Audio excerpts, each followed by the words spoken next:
चला तर नमस्कार सर्वांना.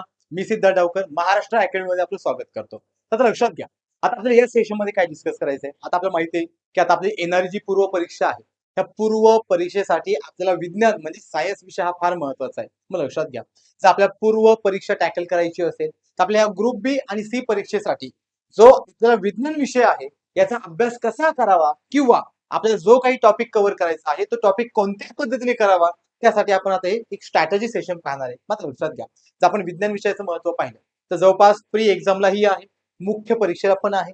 जर आपण पूर्व परीक्षा आणि मुख्य परीक्षा दोन्ही ठिकाणी सायन्स पाहत असेल तर जवळपास आपल्याला हे सगळ्या प्रश्नांची संख्या 35 पाहायला मिळते. म्हणजे मुख्य परीक्षेला 20 प्रश्न आहेत की ज्यामध्ये सायन्स आणि टेक आहे. आणि जर आपण पूर्व परीक्षेचा विचार केला तर पूर्व परीक्षेला जवळपास आपल्याला 15 प्रश्न पाहायला मिळतात. मग लक्षात घ्या. सो आता हे जे स्ट्रॅटेजी लेक्चर असणार आहे हे जेवढं प्री साठी महत्वाचं आहे, म्हणजेच जेवढं पूर्व परीक्षेसाठी महत्वाचं आहे, तेवढंच ते आपल्याला मुख्य परीक्षेसाठी सुद्धा महत्वाचं असणार आहे. मात्र लक्षात घ्या, आता ही सगळी स्ट्रॅटेजी बनवताना आपल्याला काय करायचंय. सगळ्यात महत्वाचं, जर आपण हा पूर्ण सिलेबस पाहिला तर लक्षात घ्या, आपल्या या सिलेबस मध्ये आपल्याला जे काही आपलं सायन्स आहे, लक्षात घ्या, जे काही आपलं सायन्स आहे या सायन्सला आपण 3 पार्ट मध्ये डिवाइड करतो. मग 3 पार्ट कोणते. पहिला पार्ट आपल्याला पाहायला मिळतो बायोलॉजी, लक्षात घ्या. दुसरा पार्ट आहे आपल्याकडे फिजिक्स आणि तिसरा पार्ट आपल्याला पाहायला मिळतो केमिस्ट्री. म्हणजेच आपल्याकडे असणारं जीवशास्त्र, भौतिकशास्त्र आणि रसायनशास्त्र. जर आपण या तिघांचाही विचार केला, लक्षात घ्या, जर आपण या तिघांचाही विचार केला तर या तिघांवरती जवळपास आपल्याला सायन्सचे 15 प्रश्न पाहायला मिळतात. मग आता आपल्याला काय करायचंय, ज्यावेळेस तुम्हाला सायन्स विषय चालू करायचा आहे किंवा ज्यावेळेस तुम्ही सायन्स विषयाचा स्टडी करणार आहे, सगळ्यात महत्वाचं झालेले पेपरचे तुम्हाला पीवायक्यू गोळा करायचे. लक्षात घ्या, पीवायक्यू नंतर तुम्हाला पाहायचंय की बायोचे कोणत्या टॉपिक वरती प्रश्न आहेत, फिजिक्सचे टॉपिक कोणते आहेत आणि केमिस्ट्रीचे टॉपिक कोणते आहेत, आणि मग आपल्याला त्या टॉपिक मध्ये एंट्री करायची आहे. लक्षात घ्या, आपली स्ट्रॅटेजी काय सांगते की सगळ्यात पहिल्यांदा मार्क्स किती आहेत. जर आपण पूर्व परीक्षेचा विचार केला तर 15 मार्क्सचा सिलेबस आहे. या 15 मार्क्सला जर आपण डिवाइड केलं तर सायन्स मध्ये आपल्याला हे डिवायडेशन पाहायला मिळतं. बायो मध्ये आपण अर्धे प्रश्न पाहतो आणि उरलेले अर्धे प्रश्न हे फिजिक्स आणि केमिस्ट्रीमध्ये डिवाइड झालेले पाहतो. म्हणजेच जवळपास आपण बायोमध्ये 7 ते 8 प्रश्नांची संख्या पाहतो. लक्षात घ्या, या 7 ते 8 प्रश्नांमध्ये पुन्हा आपण 2 भाग करतो. एक भाग म्हणजे आपल्याकडे झूलॉजीचा असतो, हे लक्षात घ्या बरं का. एक भाग म्हणजे झूलॉजी की ज्यामध्ये आपण सगळ्या प्राण्यांचा स्टडी करणार आहे, आणि दुसरा पार्ट म्हणजे आपल्याकडे असतो द पार्ट ऑफ बॉटनी. लक्षात घ्या, दुसरा पार्ट म्हणजे काय, बॉटनी, की ज्या ठिकाणी आपण प्लांटचा म्हणजे वनस्पतींचा अभ्यास करतो. ह्या दोघांवरती मिळून आपल्याला जवळपास 7 ते 8 प्रश्न पाहायला मिळतात. ते या फिजिक्स केमिस्ट्रीकडे. आता उरलेले जे 7 ते 8 प्रश्न आहेत ते आपल्याला इथे म्हणजे इथे 2 3 किंवा इथे 2 आणि 3 किंवा 4, लक्षात घ्या, एवढ्या प्रश्नांची संख्या इथे पाहायला मिळते. मग लक्षात घ्या, जर आपण ह्या प्रत्येक सब्जेक्टचा विचार केला तर तुम्हाला सगळ्यात जास्त वेटेज कुठे पाहायला मिळते, बायोमध्ये. इव्हन आपल्याला जे प्रिपरेशन करायचंय त्या प्रिपरेशन साठी सुद्धा तुम्हाला बायोचे नंबर ऑफ टॉपिक पाहायला मिळतील. मात्र लक्षात घ्या, जर आपण या सगळ्या पार्टचा विचार केला किंवा या सगळ्या भागाचा विचार केला तर आपल्याला हा सगळा पार्ट कव्हर करताना सगळ्यात महत्वाचं त्या टॉपिक वरती किंवा त्या सब्जेक्ट वरती किती प्रश्न आहेत, इव्हन त्यामध्ये आयोगाने कोणकोणते पीवायक्यू विचारलेले आहेत, मग आयोगाची चौकट कशा प्रकारे पूर्ण होते, या सगळ्या गोष्टींवरती फोकस करावा लागेल. आता या सगळ्या गोष्टींवरती फोकस करायचं असेल तर हा सगळा पार्ट आपल्याला एक्झाम ओरिएंटेड जायचंय. लक्षात घ्या, मुळात विज्ञान विषय फार महत्वाचा आहे आणि फार सोपा पण आहे. जर तुम्हाला पूर्व परीक्षा क्रॅक करून मुख्य परीक्षेला जायचं असेल आणि मुख्य परीक्षा क्रॅक करून तुम्हाला पोस्ट मिळवायची असेल, त्या दोनही फायद्यासाठी किंवा या दोनही परीक्षा टॅकल करण्यासाठी विज्ञान विषय महत्वाचा रोल प्ले करतो. त्यासाठी आपल्याला त्या विषयाचा गाभा समजणं गरजेचं आहे. आणि जर गाभा समजून घ्यायचा असेल तर तो गाभा सांगण्याचं काम पीवायक्यू करतो. आणि हे पीवायक्यू सांगतात की नंबर ऑफ क्वेश्चन किती आहे आणि नंबर ऑफ क्वेश्चन नुसार आपल्याला कोणत्या विषयाला किती महत्व द्यायचंय. मग लक्षात घ्या, सो आता हा झाला सगळा आपल्या प्रश्नांचा पॅटर्न. आता प्रश्नांचा पॅटर्न समजून घेताना आपल्याला पीवायक्यूचा पॅटर्न पण समजून घ्यायचा आहे. आता लक्षात घ्या, पॅटर्न का समजून घ्यायचा आहे, ज्यावेळेस तुम्ही पीवायक्यू पाहता पीवायक्यू मध्ये तुम्हाला प्रश्नांच्या वेगवेगळ्या भाषा पाहायला मिळतील. आता वेगवेगळ्या भाषा म्हणजे काय, काही प्रश्न तुम्हाला टॉपिक वरती पाहायला मिळेल. लक्षात घ्या, कसं हे लिहून ठेवा, महत्वाचं आहे. काही प्रश्न तुम्हाला डायरेक्टली टॉपिक वरती पाहायला मिळतील की ज्याला आपण कन्सेप्च्युअल म्हणू. मग लक्षात घ्या, काही प्रश्नामध्ये तुम्हाला कन्सेप्ट पाहायला मिळतील. शब्द लक्षात घ्या, काही प्रश्नामध्ये काय पाहायला मिळतील, कन्सेप्ट. आज आपण अजून काही प्रश्नांचा विचार केला तर काही प्रश्नांमध्ये आपल्या कन्सेप्ट व्यतिरिक्त काही फॅक्च्युअल डेटा पाहायला मिळेल. लक्षात घ्या, काही प्रश्नांमध्ये काय पाहायला मिळतील, फॅक्ट्स म्हणजे आपल्याकडे असणारा फॅक्च्युअल डेटा, आणि काही प्रश्नांमध्ये कन्सेप्ट प्लस फॅक्ट यांच्या बेसिसवरती त्यांचं ऑब्झर्वेशन पाहायला भेटेल. लक्षात घ्या, त्यांचं ऑब्झर्वेशन पाहायला भेटेल. जर तुम्ही आयोगाचे प्रश्न पाहिले तर आयोगाचे 15 प्रश्न जे काही सायन्स वरती येतात किंवा जे काही विज्ञान विषयावरती येतात हे कन्सेप्ट वरती येत नाही. या प्रश्नांमध्ये काही आपल्याला फॅक्च्युअल डेटा पाहायला मिळतो, काही आपल्याकडे कन्सेप्च्युअल डेटा आहे म्हणजे की जो संकल्पनेवरती आधारित डेटा आहे. देन काही प्रश्नांमध्ये तुम्हाला ऍप्लिकेशन पाहायला भेटेल. लक्षात घ्या, जसं की आता आपल्याकडे फिजिक्स आणि केमिस्ट्री आहे. या फिजिक्स आणि केमिस्ट्रीमध्ये मोस्ट ऑफ आपल्याला ऍप्लिकेशन ओरिएंटेड डेटा पाहायला मिळतो. मग लक्षात घ्या, आता इथे जी काही प्रश्नांची पद्धत आहे किंवा इथे जी काही प्रश्नांची रचना आहे ही सगळी प्रश्नांची रचना समजून घेण्यासाठी आपल्याला या मेथडने कोणता विषय टार्गेट करायचा आहे, सायन्स. मात्र लक्षात घ्या, एक गोष्ट तुमच्या लक्षात आली की आपल्याला बायोलॉजी पण स्टडी करायचं आहे, आपल्याला फिजिक्सचा पण स्टडी करायचा आहे, आपल्याला केमिस्ट्रीचा पण स्टडी करायचा आहे. स्टडी करताना प्रश्नांची संख्या पण इथे सांगितली मी, इव्हन प्लस मायनस होऊ शकते. इथं मे बी 4 येऊ शकतात, इथं मे बी 3 येऊ शकतात, किंवा इथे 3 येऊ शकतात, इथे मे बी 4 येऊ शकतात. सो एवढ्या प्रश्नांची संख्या आपल्याला या ठिकाणी पाहायला मिळते. मग लक्षात घ्या, जर आपण ह्या सगळ्यांमध्ये जर आपण सगळं इक्वल डिस्ट्रीब्युशन पाहिलं तर सगळ्यात जास्त प्रश्न आपल्याला बायोवरती पाहायला मिळतात आणि फिजिक्स आणि केमिस्ट्रीवरती आपल्याला हे प्रश्न अर्धे अर्धे डिवाइड झालेले पाहायला मिळतात. मग लक्षात घ्या, मी यासाठी वाचायचं काय, तर सगळ्यात पहिलं तुम्ही काय वाचणार आहात, पीवायक्यू. पीवायक्यू वर तुम्हाला समजेल की कोणत्या टॉपिकला किती महत्व द्यायचं. मात्र लक्षात घ्या, एक गोष्ट तुम्हाला समजली की प्रश्नांचा प्रकार कसा असणार आहे. इव्हन प्रश्न कोणत्या टॉपिक वरती आहेत, बायो, फिजिक्स, केमिस्ट्री म्हणजेच जीवशास्त्र, भौतिकशास्त्र आणि रसायनशास्त्र यावरती आपल्याला प्रश्नांची संख्या पाहायला भेटणार आहे. जर यावरती प्रश्नांची संख्या असेल तर या बेसिस वरती आता आपल्याला काय करायचंय की सगळे पीवायक्यू पाहिजे. आणि पीवायक्यू पाहिले की मग आपल्याला कळतं की बायोमध्ये कोणता टॉपिक वाचायला हवा, फिजिक्स मध्ये कोणता टॉपिक वाचायला हवा आणि केमिस्ट्रीमध्ये कोणता टॉपिक. ही आपली चौकट आहे की जी आपल्या परीक्षेला लागणार आहे. मग लक्षात घ्या, आपल्याला ह्या चौकटीच्या बाहेर जायचं नाही.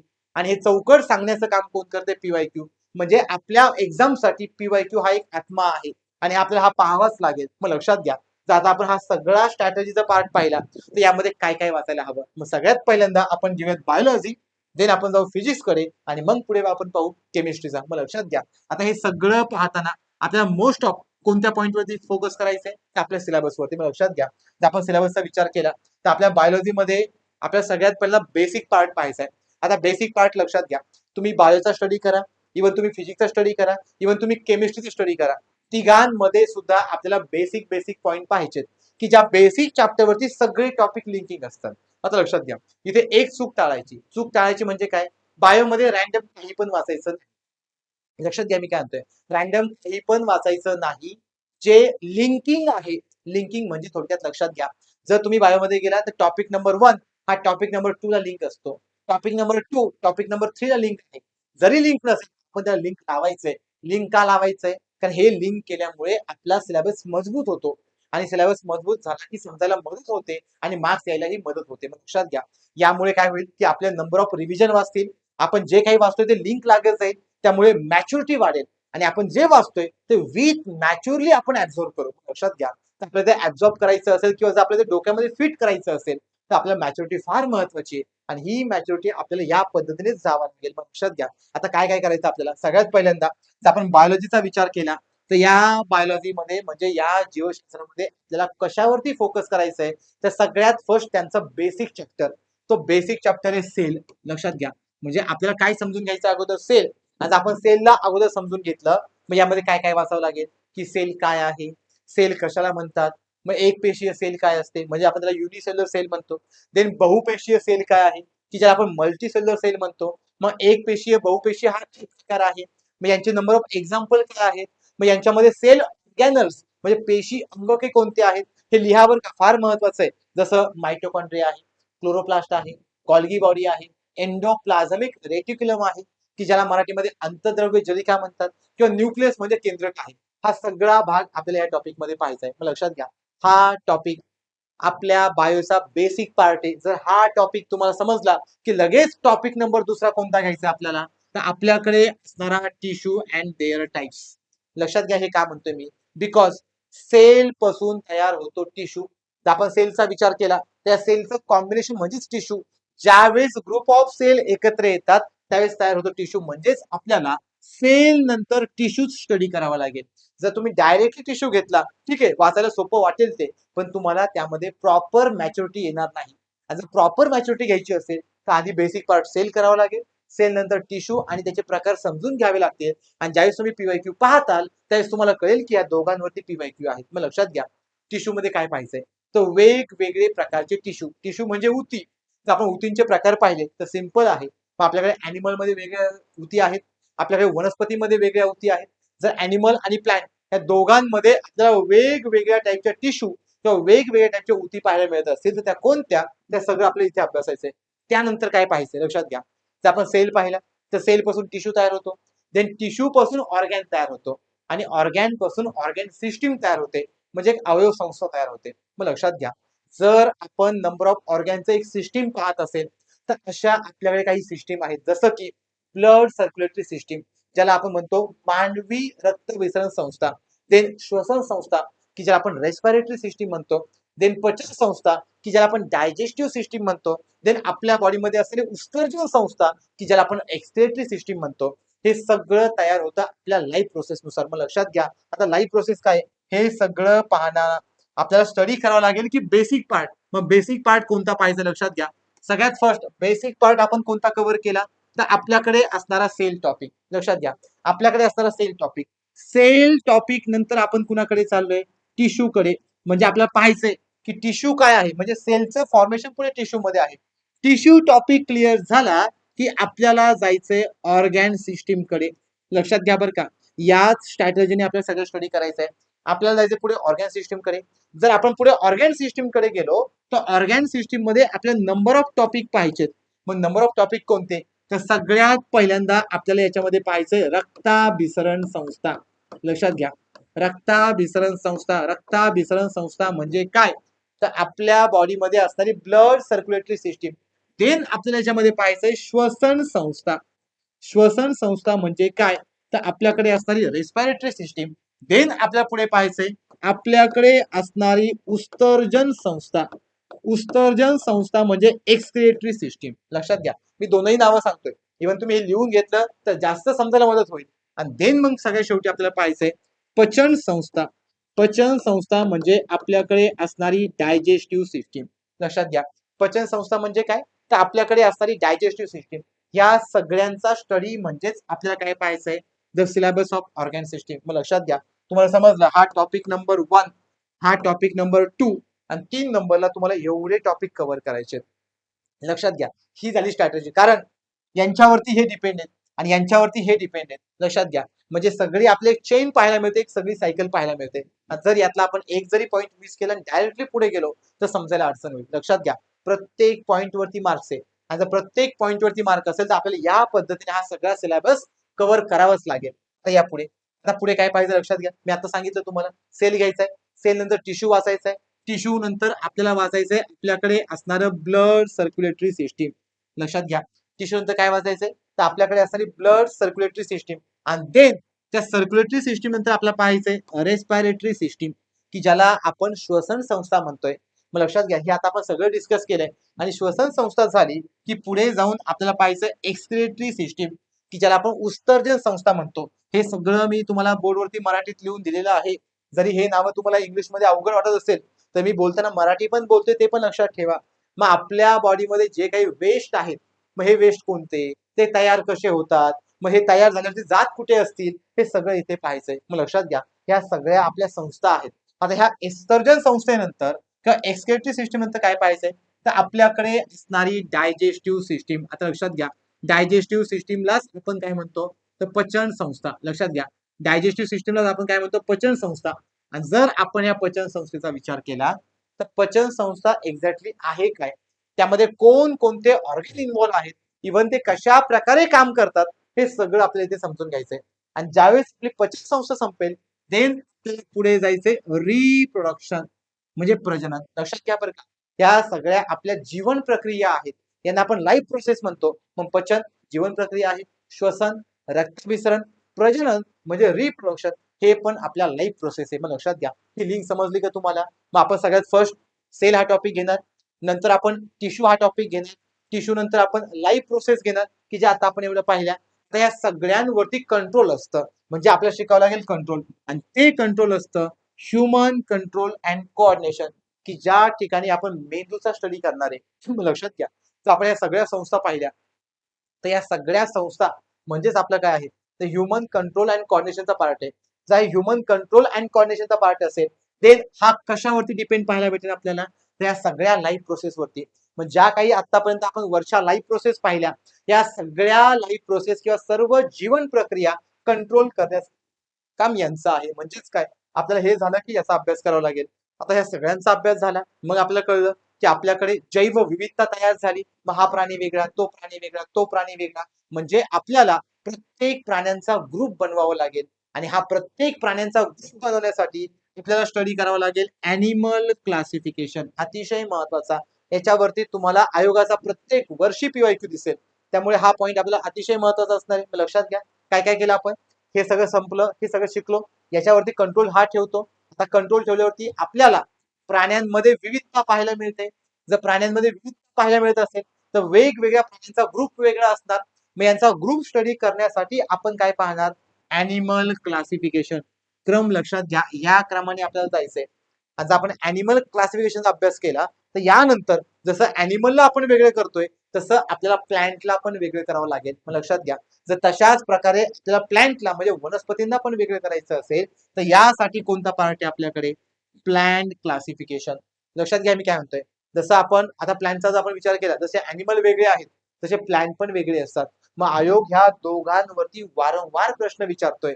हे तुम्हाला समजणार कधी, ज्यावेळेस तुम्ही पीवायक्यू पाहतात. लक्षात घ्या, मी वारंवार का म्हणतोय पीवायक्यू, पीवायक्यू पाहिल्यावरती कळतं याच्यावरती किती प्रश्न आहेत, यावरती किती प्रश्न आहेत, यावरती किती प्रश्न आहेत, सगळ्या प्रश्नांची रचना समजते.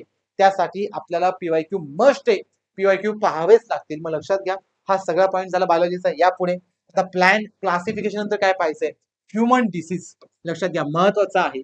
आता आपण पाहिलं की सेलचा स्टडी केला, टिश्यूचा स्टडी केला, त्यानुसार तयार होणाऱ्या ऑर्गॅन सिस्टीमचा पण स्टडी केला.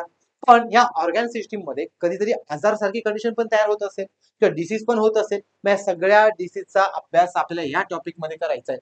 मग काही डिसीज जीवाणूंपासून म्हणजे बॅक्टेरियापासून होत असेल, काही डिसीज विषाणू म्हणजे व्हायरस पासून होत असेल, त्याचबरोबर काही डिसीज हे आपल्याला फंगस म्हणजे बुरशीजन्य असेल. मग हे सगळे आजार आपल्या इथे पाहायचंय. मग जसे आपल्याला प्राण्यांवरती आजार होतात, तसेच आजार कुणावरती होणार आहे, प्लांट वरती सुद्धा. मग आपल्याला इथे काय पाहायचंय, प्लांट डिसीज. लक्षात घ्या, इथे काय पाहायचंय, प्लांट डिसीज म्हणजे वनस्पतींना होणारे विविध आजार.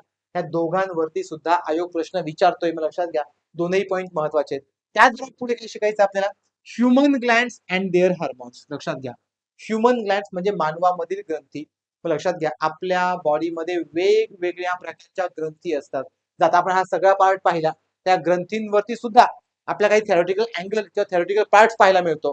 तो थेरॉटिकल पार्ट्स म्हणजेच आपल्याला जो ग्रंथी आहे, तो ग्रंथी वेगवेगळे मॉन्स बनवतात, की ज्याला आपण संप्रेरक म्हणतो. तो सगळा भाग आपल्या इथे स्टडी करायचा. मग लक्षात घ्या, हा सगळा भाग आपल्याला एक्झाम साठी महत्वाचा असणार आहे. सो या ठिकाणी आपण काय पाहणार आहे, सगळ्या ग्रंथींचा अभ्यास. लक्षात घ्या, या ठिकाणी आपण काय पाहणार, सगळ्या ग्रंथींचा अभ्यास. त्यानंतर पुढे जाऊन काय पाहायचंय, पुढे जाऊन आपल्याला महत्वाचा पॉईंट पाहायचा आहे, डीएनए आरएनए. मग डीएनए काय असतो, आरएनए काय असतो, डीएनए कुणाला म्हणायचं, आरएनए कुणाला म्हणायचं, हा सगळा पार्ट आपला इथे असणार आहे. आणि या पार्ट वरून आपण काय फाइंड करणार आहे, की डीएनए आणि आरएनए एक्झॅक्टली वर्क कसं करतात, तर एक्झॅक्टली यांचं काम कसं चालतं. मग लक्षात घ्या, जर यांचं आपल्याला काम पाहायचं असेल, तर हे काम पाहण्यासाठी पुढचा टॉपिक घ्यावा लागेल, तो म्हणजे बायोटेक्नॉलॉजी, किंवा याला आपण काय म्हणतो, जेनेटिक्स, किंवा याला आपण म्हणतो हेरिडिटी म्हणजे अनुवंशिकता. म्हणजे या ठिकाणी आपल्याला जैव तंत्रज्ञान, जेनेटिक्स, जेनेटिक्स म्हणजे आपल्याकडे असणारे जनुकीय माहिती यांचा अभ्यास करायचा, आणि अनुवंशिकता काय यांचा अभ्यास करायचा. पण हे पाहताना आपल्याला हे बेसिक लागेल. जर ही बेसिक इन्फॉर्मेशन आपल्याकडे असेल, तरच हा पार्ट आपल्याला पाहता येईल. लक्षात घ्या मी काय म्हणतोय, म्हणजे आपल्याला लक्षात घ्या, यानंतर तुम्ही हा अभ्यास केला, यानंतर तुम्ही हा अभ्यास केला, यानंतर तुम्ही हा अभ्यास करताय, आणि यानंतर तुम्ही सगळ्या शेवटी काय पाहताय, तर आपल्याकडे असणार बायोटेक्नॉलॉजी, त्याचबरोबर जेनेटिक्स, आणि त्याचबरोबर हेरिडिटी. या सगळ्यांची माहिती आपल्याला इथे घ्यावी लागते. मग लक्षात घ्या, तर आपण या सगळ्यांचं टॉपिक पाहिलं. अशा प्रकारे आपण एक टॉपिक, जे नंबर ऑफ टॉपिक्स आहेत त्यांना लिंक करत चाललोय, आणि जर आपण त्यांना लिंक करत चाललो असेल, तर हे सगळे टॉपिक इथे कव्हर होतात. आणि देन आपल्या सगळ्या शेवटी काय मिळतं, मायक्रोबायोलॉजी. मायक्रोबायोलॉजी म्हणजे ज्या ठिकाणी मायक्रोब्स असतात, मायक्रोज म्हणजे सूक्ष्मजीव, म्हणजे मायक्रो ऑर्गॅनिझम, ज्या ठिकाणी आपण मायक्रो ऑर्गॅनिझमचा अभ्यास करतो त्याला मायक्रोबायोलॉजी म्हणतात. मग यानंतर आपल्याला काय पाहिजे, पुन्हा आपल्याकडे असणारं एरोबिक आणि एन एरोबिक रेस्पिरेशन, की ज्यामध्ये O2 आणि CO2 म्हणजे ऑक्सिजन आणि कार्बन डायऑक्साईड यांचा समावेश पाहायला मिळतो. आणि यांच्याच बेसिसवरती सगळ्यात शेवटी आपल्याला काय पाहायचंय, फोटोसिंथेसिस म्हणजे प्रकाश संश्लेषण. मग प्रकाश संश्लेषण काय आहे, ते वनस्पतीमध्ये कशा प्रकारे होतं, त्याला कोणकोणते घटक लागतात, मग इव्हन ते लाईट मध्येच का होतं किंवा डार्क कंडिशन मध्ये होतं तर त्याला काय म्हणायचं, हे सगळं आपल्याला इथे पाहायचं. मग लक्षात घ्या, हा सगळा पार्ट आपल्याला कशाचा पाहायला मिळतो, ते बायोलॉजीचा. मग लक्षात घ्या, आता जे नंबर ऑफ टॉपिक सांगितले मी तुम्हाला, हे सगळे बायोलॉजी म्हणजे जीवशास्त्र या विषयाचे आहेत. आणि बायोलॉजी मध्ये आपल्याला तेवढा सगळा अँगल किंवा सगळी थेअरी कव्हर करणं मस्ट आहे, ते कव्हर करावंच लागेल. आता लक्षात घ्या, आता आपण जो सिलेबस पाहिला, हा सिलेबस आहे आपला जवळपास 7 ते 8 मार्क्सचा. म्हणजे 7 ते 8 मार्क्स साठी आपल्याला तेवढे टॉपिक करायचे होते. आता पुढे फिजिक्सकडे या. आता फिजिक्सची प्रश्नांची संख्या पाहिली तर जास्तीत जास्त 3 किंवा 4, 3 ते 4 प्रश्न तुम्हाला फिजिक्स वरती पाहायला मिळतील. हे मी प्री एक्झामचं सांगतोय. लक्षात घ्या, मुख्य परीक्षेला पण आपल्याला 3च पाहायला मिळतील. जर आपण प्री परीक्षेला किंवा मुख्य म्हणजे 3 आणि 4 प्रश्न पाहायला मिळत असतील तर त्या अनुषंगानेच आपल्याला याचा अभ्यास करायचा आहे. मग लक्षात घ्या, जसं आपण बायोलॉजीमध्ये म्हणजे जीवशास्त्रामध्ये बेसिक पार्ट पेशी पाहिला, तसं फिजिक्स मध्ये बेसिक पार्ट आपल्याला काय स्टडी करायचा आहे, मेजरमेंट. याला मराठीमध्ये मोजमापन म्हणतात. लक्षात घ्या, या मेजरमेंटचा आपण मराठीमध्ये काय म्हणतोय, मोजमापन. म्हणजे सगळ्यात पहिल्यांदा आपल्याला मोजमापन म्हणजे मेजरमेंटचा स्टडी करावा लागेल. आणि जर आपण मेजरमेंटचा स्टडी केला तर या स्टडी नंतर आपल्याला काय लक्षात ठेवायचं आहे, मोशन अँड देअर टाइप्स म्हणजे गती आणि गतीचे प्रकार. लक्षात घ्या, मोशन म्हणजे गती, गती आणि गतींचे प्रकार समजून घ्यायचे. लक्षात घ्या बरं का, हा क्रम लक्षात राहू द्या. तुम्हाला फिजिक्स मध्ये जवळपास 3 ते 4 प्रश्न पाहायला भेटणार आहे. आणि त्या 3 ते 4 प्रश्नामध्ये पण तुम्हाला मोस्ट ऑफ काही गोष्टी पाठच करायच्या आहेत, जसं की फॉर्म्युला. लक्षात घ्या, जसं की फॉर्म्युला म्हणजे सूत्र, किंवा आपल्याला काही SI युनिट असतील किंवा काही CGS युनिट असतील, हे पाठ करायचंय, किंवा काही संकल्पना समजून घ्यायचंय, काही तुम्हाला प्रिन्सिपल वाचायचे, प्रिन्सिपल म्हणजे नियम, की जसं गतिविषयक नियम किंवा न्यूटनचे नियम. मग न्यूटनचा पहिला नियम, न्यूटनचा दुसरा नियम, न्यूटनचा तिसरा नियम, किंवा आपल्याकडे नंबर ऑफ सायंटिस्ट आहेत, मग प्रत्येकाचा काहीतरी नियम असेल, हे सगळं आपल्याला वाचावं लागेल. मग लक्षात घ्या, सो काय करायचं आपल्याला, मेजरमेंट नंतर मोशन अँड देअर टाइप्स हा टॉपिक घ्यायचा आहे. त्यानंतर आपल्याला लॉज ऑफ मोशन घ्यायचा आहे. लॉज ऑफ मोशन म्हणजेच काय, तर आपल्याकडे असणारे गतिविषयक नियम. जर आपण गतिविषयक नियमाचा विचार केला, त्या गतिविषयक नियमांमध्ये पुन्हा आपल्याला काय पाहायचंय, की या सगळ्या टॉपिकला कव्हर करायचंय. Then laws of motion, laws of motion म्हणजे या गतीवरून आपण या गतींचे वेगवेगळे प्रकार पाहत असतो. जर आपण या गतींचे वेगवेगळे प्रकार पाहिले तर त्यावरून पुन्हा आपल्याला काय पाहायचंय, साऊंड. साऊंड म्हणजे आपल्याकडे असणारा ध्वनी. आता लक्षात घ्या, जर आपण साऊंडचा विचार केला तर साऊंड हा टॉपिक कशावरती डिपेंड आहे, तर आपल्याकडे असणारा जो काही लॉज ऑफ मोशन आहे किंवा जो काही मोशन अँड देअर टाइप्स आहेत, त्यावरती आपला हा साऊंड किंवा ध्वनी पाहायला मिळतो. जे साऊंड नंतर आपल्याला काय पाहिजे, लक्षात घ्या, लाईट. लाईट म्हणजे आपल्याकडे असणारा प्रकाश. जर आपण प्रकाशाचा विचार केला किंवा लाईटचा विचार केला, त्या लाईट वरून, लक्षात घ्या, त्या लाईट वरून आपल्याला ही सगळी कन्सेप्ट किंवा सगळी थेरी पाहायला मिळते. सो काय काय पाहिजे लक्षात घ्या. सो एक गोष्ट लक्षात आली, की सगळ्यात पहिल्यांदा मेजरमेंट हा टॉपिक पाहायचा आहे. त्यानंतर आपल्याला काय पाहिजे, मोशन अँड देअर टाइप्स.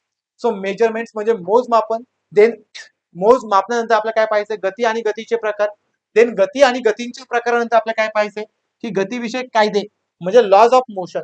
आणि लॉज ऑफ मोशन नंतर आपण घेणार आहे साऊंड म्हणजे आपल्याकडे असा ध्वनी. आणि ध्वनी नंतर आपल्याला काय पाहिजे, लाईट म्हणजे प्रकाश. मग लक्षात घ्या, हा सगळा पार्ट आपल्याला कशामध्ये पाहायचा आहे, फिजिक्स मध्ये. आणि सगळ्यात जास्त तुम्हाला लाईट आणि साऊंड वरती PYQ जास्त पाहायला मिळतील. म्हणून सांगतो, की मी तुम्हाला वारंवार आताही सांगतो आणि सुरुवातीलाही सांगितलं, की PYQ मस्ट आहे. कोणताही टॉपिक पाहण्यापूर्वी त्याच्यावरती कोणते PYQ आले ते एकदा पाहून घ्या. जर आपल्याला कळत नसेल की हा PYQ कशातला आहे, तर आधी सिलेबस वाचा, मग कळेल की हा प्रश्न त्यातला होता. आणि पुन्हा PYQ वाचून आले की पुन्हा त्या सिलेबसला हात घाला. असं जर केलं तर आपला सिलेबस जातच नाही कुठे, आणि आपला एकही मार्क्स कुठे जाणार नाही, सगळे मार्क्स इझिली कव्हर होतील. सो आपल्याला या पद्धतीने हा सगळा टॉपिक काय करायचा आहे, कव्हर करायचा आहे. माझ्या लक्षात घ्या, लाईट नंतर काय वाचायचंय, तर लाईट नंतर आपल्याला करायचंय करंट इलेक्ट्रिसिटी, की ज्याला मराठीमध्ये आपण विद्युत धारा म्हणतो. म्हणजे इथे आपला विद्युत धारा हा टॉपिक कव्हर करायचा आहे. त्यानंतर काय पाहायचंय आपल्याला, ग्रॅव्हिटेशन. ग्रॅव्हिटेशन म्हणजे आपल्याकडे असणारं गुरुत्वाकर्षण. लक्षात घ्या, आता हे सिंपल आहे, यामध्ये भरपूर आपल्याला फॅक्च्युअल गोष्टी किंवा काही नियम आहेत हे सगळं आपल्याला इथे पाठ करायचंय. त्यानंतर आपल्याला शिकायचं पहा एनर्जी वर्क पॉवर ही सिक्वेन्स लक्षात घ्या बरं का. मी जे ॲरो दाखवतोय आपल्याला याच पद्धतीने जायचंय की जेणेकरून आपला अभ्यास एकदम प्रॉपर मॅनर्सने होईल, एकदम लिंकिंग सिलेबस होईल. आता एनर्जी वर्क पॉवर यालाच काय म्हणतात, ऊर्जा कार्य शक्ती. एनर्जी म्हणजे ऊर्जा, वर्क म्हणजे कार्य आणि पॉवर म्हणजे शक्ती. सो इथे आपल्याला हा सगळा डेटा कव्हर करायचा आहे आणि त्यानंतर आपल्या सगळ्यात शेवटी घ्यायचं आहे प्रेशर. प्रेशर म्हणजे आपल्याकडे असणारा दाब. लक्षात घ्या, प्रेशर म्हणजे आपल्याकडे असणारा दाब. सो इथे आपल्याला काय कव्हर करायचंय, सो प्रेशर कव्हर करायचंय किंवा दाब कव्हर करायचा आहे. मग प्रेशर काय आहे, तिथे प्रेशर मध्ये नंबर ऑफ टाइप्स काय आहे, त्याचे प्रकार कोणते आहेत, मग कोणत्या प्रकारचा वापर कुठे होतो, त्यांचं ऍप्लिकेशन समजून घ्यायचंय. याच्यावरती तुम्हाला ऍप्लिकेशन आयोगाचे प्रश्न पाहायला मिळतील की जे ऍप्लिकेशन बेसवरती आहेत. सो हा पार्ट आपल्याला इथे कव्हर करायचा आहे. देन पुढे काय करायचं आपल्या लक्षात घ्या, सगळ्यात शेवटचा आपल्याला मॅग्नेटिझम. आता याच्यावरती प्रश्न कमी आहेत तरी पण तो आपल्याला करावा लागेल बिकॉज तो सिलेबस मध्ये आहे. मग लक्षात घ्या, हे सगळे झाले आपले नंबर ऑफ फिजिक्सचे टॉपिक. हे सगळे आपल्या भौतिक शास्त्रामध्ये कव्हर करायचे आहेत. आता लक्षात घ्या, तुम्हाला तर एक आयडिया आली. ठीक आहे, आता काही लोकांना हे लेक्चर नवीन असेल, त्यांना वाचताना किंवा हे पाहताना लगेच कळणार नाही. तुम्ही पुन्हा पुन्हा हे लेक्चर पहा किंवा ज्यावेळेस तुम्हाला जोपर्यंत तुमचा अभ्यास चालू तोपर्यंत हे लेक्चर पहा. तुम्हाला कामी येईल की कोणता सिलेबस कुठे वाचायचा आहे किंवा कोणता टॉपिक कुठे वाचायचा आहे. त्यामुळे हा तुम्हाला पूर्ण लेक्चर एक आराखडा असणार आहे की विज्ञान विषय कसा करावा, विज्ञान विषयामध्ये काय वाचायला हवं, कोणता विषय किती किंवा कोणता टॉपिक किती महत्वाचा आहे, म्हणजे त्याचे पीव्हीक्यू कसे आहेत, हे सगळं आपल्याला पाहावंच लागेल. त्यानुसार आपण स्ट्रॅटेजी करतोय. मग लक्षात घ्या, आता आपल्याला बायोलॉजी म्हणजे जीवशास्त्र, फिजिक्स म्हणजे भौतिकशास्त्र या दोनही विषयांचे आपण स्ट्रॅटेजी पाहिली. आता पुढे चला, शेवटचा भाग म्हणजे रसायनशास्त्र. रसायनशास्त्र म्हणजे आपल्याकडे असणारा केमिस्ट्री. आता केमिस्ट्रीमध्ये काय असायचं किंवा केमिस्ट्रीमध्ये कोणता टॉपिक कव्हर करायचा आहे. मग लक्षात घ्या, केमिस्ट्रीमध्ये सगळ्यात पहिल्यांदा जसं बायोमध्ये बेसिक टॉपिक आपला सेल होता किंवा जसं फिजिक्समध्ये बेसिक चॅप्टर आपला मेजरमेंट होता, तसं केमिस्ट्रीमध्ये बेसिक चॅप्टर कोणता असतो, ऍटम अँड देअर स्ट्रक्चर. यालाच म्हणतात अणु आणि त्यांची रचना. लक्षात घ्या, जर आपण अणु आणि त्यांची रचना पाहिली तर आपण ऍटम आणि त्यांचं स्ट्रक्चर पाहिलं तर तो डेटा आपल्याला इथे कव्हर करायचा आहे. मग जसं बायोलॉजीमध्ये सेल पासून सगळं जग तयार झालं, तसंच केमिस्ट्रीमध्ये सगळी केमिस्ट्री तयार झाली ऍटम पासून. मग लक्षात घ्या, सो आपल्या इथे सगळ्यात बेसिक पार्ट ऍटम समजून घ्यायचा आहे. ऍटम नंतर आपल्याला केमिकल बॉन्ड. केमिकल बॉन्डला म्हणतात रासायनिक बंध. लक्षात घ्या, जर आपण या केमिकल बॉन्डचा विचार केला तर केमिकल बॉन्डला आपण काय म्हणतो, रासायनिक बंध. मग रासायनिक बंध काय आहे, तो तयार कसा होतो, हे सगळं आपल्याला ऍटम वरून कळेल. मग सिंपल आता मी म्हटलं O2. O2 म्हणजे ऑक्सिजन, हा केमिकल बॉन्ड पासून तयार झाला. पण तयार झाला कसा, तर दोन ऑक्सिजन एकत्र आले, हे दोन अणू आहेत, हे दोन ऍटम आहेत, हे दोन अणू एकत्र आले की O2 तयार झाला, म्हणजे एक रेणू तयार झाला. मग O2 तयार होताना त्याच्यामध्ये असतो केमिकल बॉन्ड. आपल्याला माहिती आहे, एकेरी बंध, दुहेरी बंध, तिहेरी बंध म्हणजे single bond, double bond, triple bond हे काय आहेत, हे सगळं आपल्याला इथे पाहायचंय. यानंतर काय पाहायचंय आपल्याला, कन्सेप्ट ऑफ मॅटर म्हणजे द्रव्याची संकल्पना. यामध्ये काय पाहायचंय, तर आता मी जर इथे विचार केला तर माझ्या आजूबाजूला हवा आहे, पाणी आहे, पेन आहे, म्हणजे काही वस्तू सॉलिड आहेत, काही वस्तू गॅसेस आहेत, काही वस्तू लिक्विड अवस्थेमध्ये आहेत. यालाच म्हणतात मॅटर म्हणजे द्रव्य. मग सॉलिड का, लिक्विड का, देन गॅसेस का, यांच्या अवस्था स्टडी करणं म्हणजेच आपल्याला काय पाहायचंय, तर कन्सेप्ट ऑफ मॅटर पाहायचंय. त्यानंतर पुढे आपण काय पाहणार, लक्षात घ्या की आपल्याकडे असणारा केमिकल क्लासिफिकेशन ऑफ मॅटर. लक्षात घ्या, हे जे मॅटर होतं या मॅटरचं अकॉर्डिंग टू केमिकल रिएक्शन म्हणजे रासायनिक अभिक्रियेनुसार कोणत्या प्रकारचे वेगवेगळे ग्रुप पडतात किंवा यांना आपण कशा प्रकारे क्लासिफाय करतो, तो पॉईंट आपल्याला इथे पाहायचा आहे. लक्षात घ्या बरं का, जरी नावं हे इंग्लिशमध्ये असतील, मी मराठीमध्ये पण सांगतोय, त्यामुळे दोन्ही नावं लक्षात ठेवा. का बरं, कारण जर तुम्ही पीवायक्यू पाहिले तर पीवायक्यू पूर्ण मराठीत वाचला तरी समजत नाही, पूर्ण इंग्लिशमध्ये वाचला तरी समजत नाही. आपल्या मराठी इंग्लिश बाय लँग्वेज मेथडने जायचंय आणि बाय लँग्वेज मेथडने गेलो की काही कन्सेप्ट इंग्लिशमध्ये सोप्या वाटतात तर काही कन्सेप्ट मराठीमध्ये सोप्या वाटतात. ही विज्ञानची किंवा सायन्सची खासियत आहे बरं का, कारण सायन्स हा टेक्निकल सब्जेक्ट आहे. ॲज अ टेक्निकल सब्जेक्ट पाहिलं तर नॉर्मली इंग्लिश येणारच बिकॉज त्याला टेक्निकल बॅकग्राऊंड आहे. त्यामुळे आपल्याला हे सगळ्या विषयावरती फोकस करायचंय. देन पुढे काय पाहायचंय, पिरियॉडिक टेबल. पिरियॉडिक टेबल म्हणजे आपल्याकडे असणारा, लक्षात घ्या, पिरियॉडिक टेबल म्हणजे आपल्याकडे असणारा आधुनिक आवर्त सारणी की ज्याला आपण मॉडर्न पिरियॉडिक टेबल म्हणतो. मग मॉडर्न पिरियॉडिक टेबल मध्ये काय पाहायचं ते आता इथे आपण स्टडी करणार आहे. यापुढे आता पिरियॉडिक टेबल नंतर पुढे काय पाहायचं आपल्याला, तर आपल्याकडे असणारा क्लासिफिकेशन ऑफ एलिमेंट्स. एलिमेंट्सला आपण मराठीमध्ये मूलद्रव्य म्हणतो की जे पिरियॉडिक टेबल मध्ये असतात. लाईक याचं नायट्रोजन आहे, सोडियम आहे, ऑक्सिजन आहे, कार्बन आहेत, हे सगळे एलिमेंट्स असतात. मग या सगळ्या एलिमेंट्सला आपल्याला क्लासिफाय करावं लागतं. मग आपण यांना क्लासिफाय कशामध्ये करतो, तर 3 ग्रुपमध्ये. मग काही धातू असतात, काही अधातू असतात, काही धातू सदृश्य असतात. मग धातूचा क्लासिफाय, धातूचा ग्रुप वेगळा, अधातूंचा ग्रुप वेगळा, धातू सदृश्य म्हणजे मेटलॉइडचा ग्रुप वेगळा, म्हणजे metal, non metal and metalloids, हे त्यांचं काय झालं तर क्लासिफिकेशन ऑफ एलिमेंट्स. त्यानंतर आपल्याला स्टडी करायचं आहे मिनरल अँड ओर्स. लक्षात घ्या, आता मिनरल्स अँड ओर्स म्हणजे आपल्याकडे असणारे खनिजे आणि त्या खनिजांपासून तयार झालेले धातुके यांचा स्टडी इथे करायचा. म्हणजे खनिजे आणि धातुके यांचा आपला इथे अभ्यास आहे. त्यानंतर आपल्याला पाहिजे वर्ड ऑफ कार्बन, म्हणजे कार्बनचं जग काय असणार आहे. मग त्यामध्ये कार्बनची सगळी थेरी ए टू झेड, म्हणजे बेसिक पासून ऍडव्हान्स पर्यंत, हे सगळं आपल्याला स्टडी करायचंय. आणि त्यानंतर आपल्याला पाहायचंय ऍसिड बेस सॉल्ट. मग ऍसिड म्हणजे आम्ल, मग आम्ल काय आहे कुणाला म्हणायचं. बेस म्हणजे आपल्याकडे असं आम्लारी, मग आम्लारी काय आहे कुणाला म्हणायचं, तो अभ्यास करायचा. आणि सगळ्यात शेवटी सॉल्ट. सॉल्ट म्हणजे आपल्याकडे असणारे NaCl किंवा बेकिंग सोडा किंवा धुण्याचा सोडा, हे काय आहेत यांचा स्टडी इथे करायचा आहे. आणि देन सगळ्यात शेवटी आपला केमिस्ट्री मधला शेवटचा टॉपिक, तो म्हणजे केमिकल रिॲक्शन. लक्षात घ्या, तो म्हणजे केमिकल रिॲक्शन म्हणजे रासायनिक अभिक्रिया. मात्र लक्षात घ्या, हा झाला आपला सगळा सिलेबस. मग रासायनिक अभिक्रियेमध्ये काय पाहायचंय, प्रत्येक केमिकल रिॲक्शन वेगवेगळ्या प्रकारची असते. जर प्रत्येक केमिकल रिॲक्शन वेगवेगळ्या प्रकारची असेल तर आपल्याला इथे रासायनिक अभिक्रियेचे प्रकार समजून घ्यायचे आणि या प्रकारावरून आपल्याला त्या अभिक्रियेमध्ये काय काय आहे ते पाहायचे. पण लक्षात घ्या, सो इथे आपलं सगळं स्ट्रॅटर्जी लेक्चर संपलं. आता यामध्ये काय काय पाहिजे तर मी पुन्हा सांगतो. आपल्याला टोटल 15 प्रश्नांसाठी लढायचंय. लक्षात घ्या, सायन्स मध्ये आपल्याला जर काही फोकस आहे तर आपल्या 15 प्रश्नांचा आहे. जर 15 प्रश्नांचा फोकस असेल तर यामध्ये आपल्याला मग बायो मध्ये किती वाचायला हवं, फिजिक्स मध्ये किती वाचायला हवं, इव्हन केमिस्ट्री मध्ये किती वाचायला हवं, हे सगळं आता आपण सिलेबस डिकोड केलाय. पण लक्षात घ्या, हा सिलेबस डिकोड करताना सगळ्यात जास्त प्रश्नांची संख्या बायोवरती आहे आणि फिजिक्स प्लस केमिस्ट्री यांच्यावरती अर्ध्या प्रश्नांची संख्या पाहायला मिळते. 15 पैकी अर्धे प्रश्न बायोवरती आणि उरलेले अर्धे प्रश्न फिजिक्स प्लस केमिस्ट्री या दोघांवरती पाहायला मिळतात. या बायोमध्ये पण 2 पार्ट पाहायला मिळतात. एक पार्ट म्हणजे आपल्याकडे असणारा झूलॉजी, की ज्यामध्ये प्राणीशास्त्राचा अभ्यास आहे.